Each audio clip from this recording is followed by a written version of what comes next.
தேவனுடைய சமாதானம் நதியைப் போல் இருக்கும் என்று ஆண்டவர் சொல்லுகிறார். ஆனால் இன்றைக்கு நம்ம சமாதானமாக இருக்கிறோமா? இல்லை. அநேகர் சமாதானத்தை இழந்து காணப்படுகிறீர்கள். சொத்து இருக்குது, சொந்த பந்தம் இருக்கிறார்கள், ஆனால் சமாதானம் இருக்குதானா? இல்லை. சிலர் என்ன பண்ணுறாங்க, சமாதானத்திற்காக தான தர்மங்களையும் செய்து பார்க்கிறார்கள், சிலர் பரிகாரங்களை செய்து பார்க்கிறார்கள், ஆனாலும் எந்த ஒரு சமாதானமும் கிடைப்பதில்லை. எனக்கு யார் சமாதானம் கொடுப்பாங்க, எனக்கு யாரால் எனக்கு சமாதானத்தை கொடுக்க முடியும் என்ற கேள்வியோடு கலங்கி கொண்டு காணப்படுகிறீர்களா? சகோதர சகோதரிகளே, இயேசு அவரால் தான் நம்மளுக்கு சமாதானத்தை கொடுக்க முடியும், உங்களுக்கு சமாதானத்தை கொடுக்க முடியும். ஏனென்றால் உங்களுக்காக சமாதானத்தை உண்டு பண்ணும் ஆக்கினே அவர் மேல் வந்தது. உங்களுக்காக உயிரே கொடுத்தவர் இயேசு.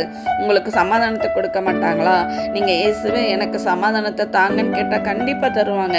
நீங்கள் எந்த காரியத்தில் சமாதானம் இல்லாமல் இன்றைக்கு காணப்படுகிறீர்களோ அந்த காரியத்தில் ஆண்டவர் இந்த காரியத்தில் என்ன சமாதானத்தை தாங்கன்னு கேட்கும் பொழுது நிச்சயம் உங்களுக்கு சமாதானத்தை கட்டளையிடுவார். நீங்கள் ஆசீர்வதிக்கப்படுவீர்கள். விசுவாசியுங்கள். நன்றி. ஆமென்.